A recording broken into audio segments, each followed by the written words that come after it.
Hello everyone. Now today we are going to discuss one important example of complex integration. That problem has asked in summer 17 for 6 marks. Evaluate integration from 0 to 2 plus I z bar square dz along real axis from z is equal to 0 to z is equal to 2, and then along a line parallel to y axis from z is equal to 0 to z is equal to 2 plus I. बघा given data आपल्याला काय दिला आहे, Z is equal to 0 to 2. Suppose ही एक line आहे, हा point A आहे 2,0 नेक्स्ट, आणि हा पॉईंट बी आहे 2,1, आणि ही जी लाईन आहे ए बी ही पॅरलर आहे वाय ॲक्सिसला. हे आपल्याला गिवन दिलं आहे. तर आपल्याला काय करायचं आहे, इव्हॅल्युएट करायचं आहे integration from 0 to 2 plus i. Function दिलं आहे आपल्याला mod z square d z. नाव next, here we have to integrate that function by using complex integration. So as z is equal to, इथे z हा complex number आहे, z is equal to x plus i y. याला मी differentiate करणार आहे with respect to x. तर झेडचं derivative येणार डी झेड, अँड एक्सचं डिफरन्शिएशन येणार d x plus i d Y.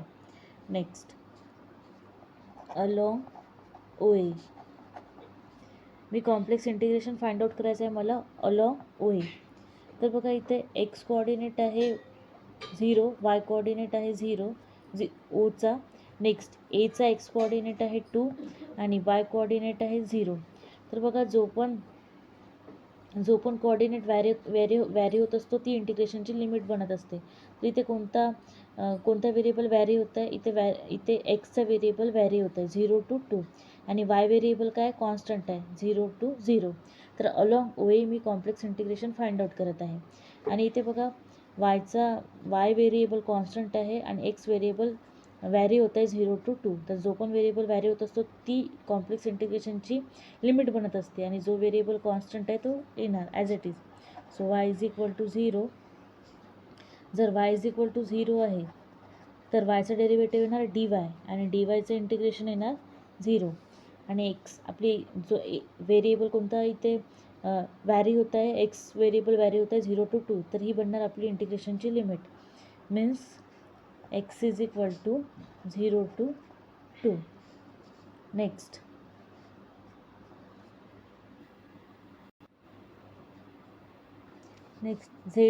Z is equal to काय दिलं आहे आपल्याला function x plus i y. झेडची व्हॅल्यू काय असते एक्स प्लस आय वाय. तर अलॉंग ओ एमध्ये वायची व्हॅल्यू मी 0 पुट करणार, तर काय येणार झेडची व्हॅल्यू एक्स येणार, झेडची व्हॅल्यू एक्स येणार. नेक्स्ट बट मला काय पाहिजे फंक्शन झेड बार म्हटलं आहे, तर झेड बारची व्हॅल्यू काय येणार एक्स. नेक्स्ट मी याला डिफरन्शिएट करीन, तर डी झेड बार काय येणार, डी झेड बार येणार डी एक्स. तर बघा गिवन फंक्शन काय दिलं आहे मला 0 टू 2 प्लस आय, आणि मी कॉम्प्लेक्स इंटिग्रेशन फाइंड आउट करत आहे along O A. So along O A मी कॉम्प्लेक्स इंटिग्रेशन फाइंड आउट करत आहे, आणि फंक्शन काय आहे गिवन मला दिलं आहे mod z square z bar square d z. So along O A, बघा अलॉंग ओ ए मी कॉम्प्लेक्स इंटिग्रेशन फाइंड आउट करते आहे, आणि इंटिग्रेशनची लिमिट काय बनली आहे x is equal to 0 to 2. आणि फंक्शन काय आहे Z is equal to x plus i y. Along O एमध्ये वायची व्हॅल्यू मी 0 पुट करणार, तर झेड इज इक्वल टू काय मिळणार मला फंक्शन एक्स. बट आपल्याला गिवन फंक्शन काय दिलं आहे z bar square d z. तर काय येणार z bar square d Z.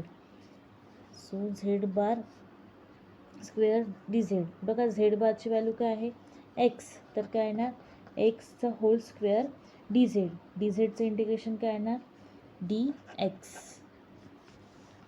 Next x स्क्वेअरचं इंटिग्रेशन येणार एक्स क्यूब अपॉन 3. लिमिट येणार 0 टू 2. 1/3 बाहेर निघणार, आणि एक्सच्या जागी अप्पर लिमिट पुट करायचे 2. सो 2 क्यूब मायनस 0 क्यूब म्हणजेच काय येणार 1/3. 2चा क्यूब मीन्स 8. सो येणार 8/3. तर बघा अलॉंग ओ ए आपण कॉम्प्लेक्स इंटिग्रेशन फाइंड आउट केलं आहे, आणि अलॉंग ओ ए काय आलं आहे कॉम्प्लेक्स इंटिग्रेशनची व्हॅल्यू 8/3. आता आपल्याला कॉम्प्लेक्स इंटिग्रेशन फाइंड आउट करायचं आहे अलॉंग ए बी, आणि त्यानंतर अलॉंग ओ ए आणि ए बीला आपण ॲड करू, तर आपल्याला काय मिळणार रिअल ॲक्सिसवरचं कम्प्लीट कॉम्प्लेक्स इंटिग्रेशनची व्हॅल्यू आपल्याला मिळणार.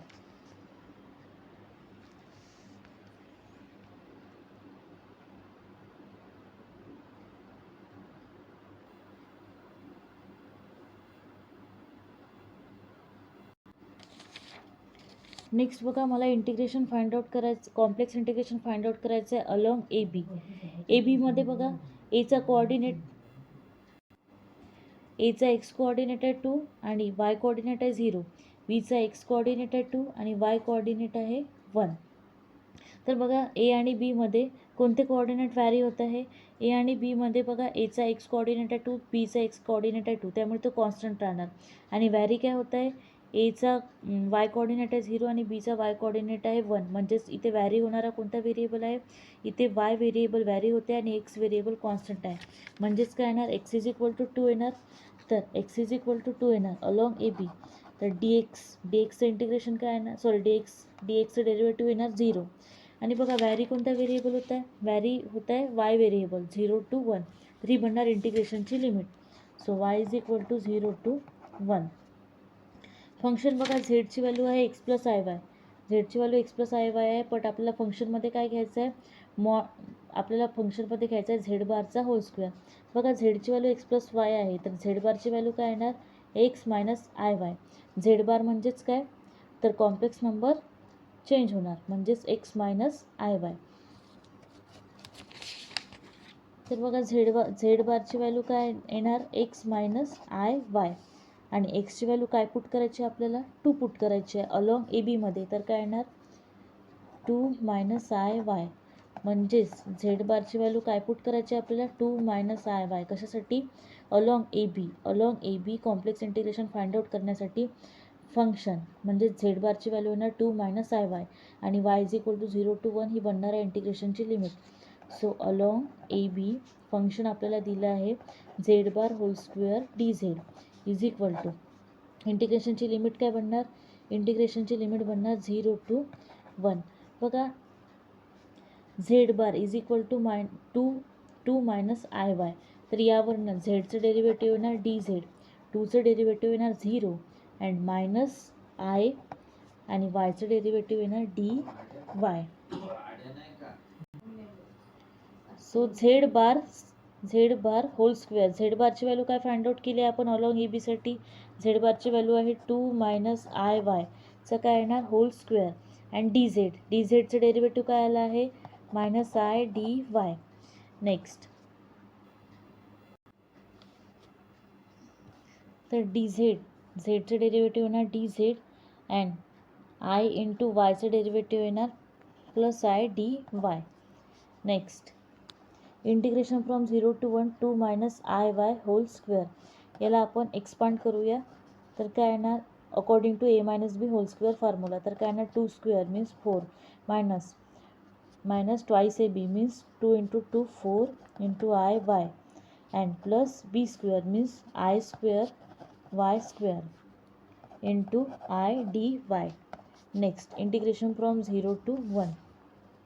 आयने मल्टिप्लाय करूया ब्रॅकेटला. तर काय येणार? 4i minus 4i square y plus i square into i येणार i cube y square d y. Next, 4i integration of d y काय येणार? इंटिग्रेशन ऑफ डी वाय येणार y limit from 0 to 1 minus 4i square, integration from 0 to 1 4i minus 4 i स्क्वेअरची value असते minus 1 into y, i क्यूबची value असते minus i y square d y. Next, 4i constant असल्यामुळे तो बाहेर येणार. Integration of d y येणार y and limit from 0 to 1. त्यानंतर मायनस 4 इंटू मायनस 1 येणार प्लस 4. इंटिग्रेशन ऑफ वाय येणार y square upon 2 limit from 0 to 1. Next, minus i y स्क्वेअरचं integration येणार वाय क्यूब अपॉन 3 लिमिट येणार 0 to 1. Next, 4i limit put करायची आहे 1 minus 0 plus 2 2 4 limit put करायची आहे 1² -0, त्यानंतर -i/3 लिमिट पुट करायची आहे, तर येणार 1³ -0. नेक्स्ट 4i × 1 येणार 4i + 2, इथे येणार -i/3. बघा इथे फंक्शन आपल्याला काय मिळालं होतं, फंक्शन आपल्याला गिवन दिलं आहे z⁻² dz. झेड बारची व्हॅल्यू काय आहे, झेड बारची व्हॅल्यू आहे x - iy, एक्सची व्हॅल्यू 2 आहे अलॉंग ए बीसाठी, तर काय येणार 2 - iy. याला आपण डिफरन्शिएट करू तर काय येणार, झेडची व्हॅल्यू येणार dz अँड आय डी वायचं डेरिव्हेटिव्ह येणार I d y. Next given आपल्याला फंक्शन दिलं आहे z⁻² dz, तर झेड बारची व्हॅल्यू आहे 2 - iy² अलॉंग ए बीसाठी, अँड डीझेडचं डेरिव्हेटिव्ह आहे आय डी वाय. नेक्स्ट सर्वात पहिले आपण याला according to a-b² formula expand करूया, तर काय येणार a² - 2ab + b² means 4 - 4iy + i² × y² × i d y. Next आयनी ब्रॅकेटला मल्टिप्लाय करूया, तर मिळणार 4i - 4i² y + i³ y² dy.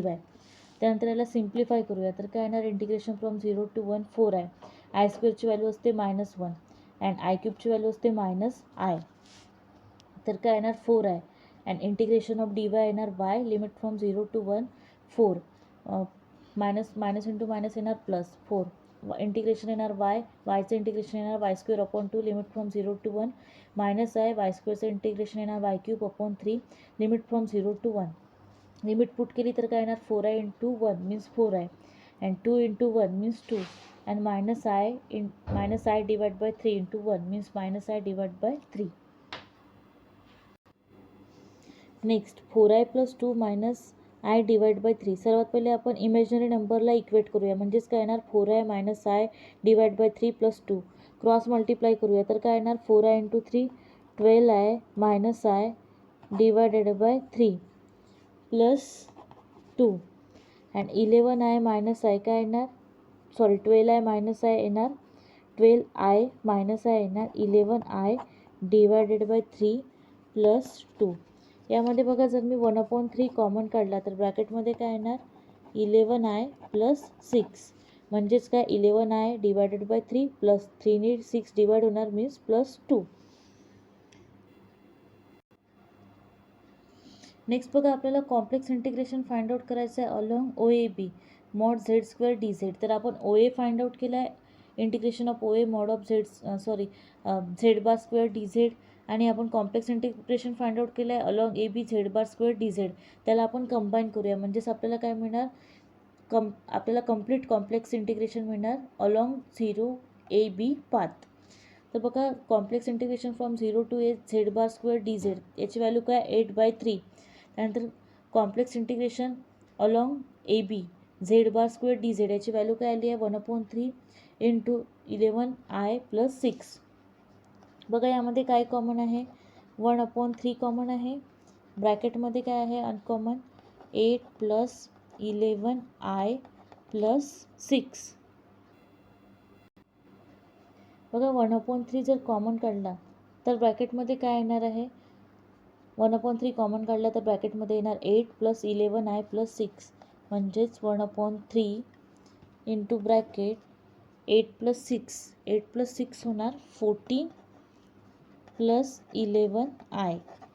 तर हे असणार कम्प्लीट कॉम्प्लेक्स इंटिग्रेशनचं सोल्युशन. आपल्याला कम्प्लीट कॉम्प्लेक्स इंटिग्रेशनचं सोल्युशन फाइंड आउट करायचं होतं अलॉंग OAB पाथ. तर सर्वात पहिले आपण काय फाइंड आउट केलं, complex integration along OA path, त्यानंतर complex integration along AB path. दोघांना पण कंबाईन केलं, आपल्याला काय मिळालं आहे complex integration along 0AB path 1/3 × 14 + 11i.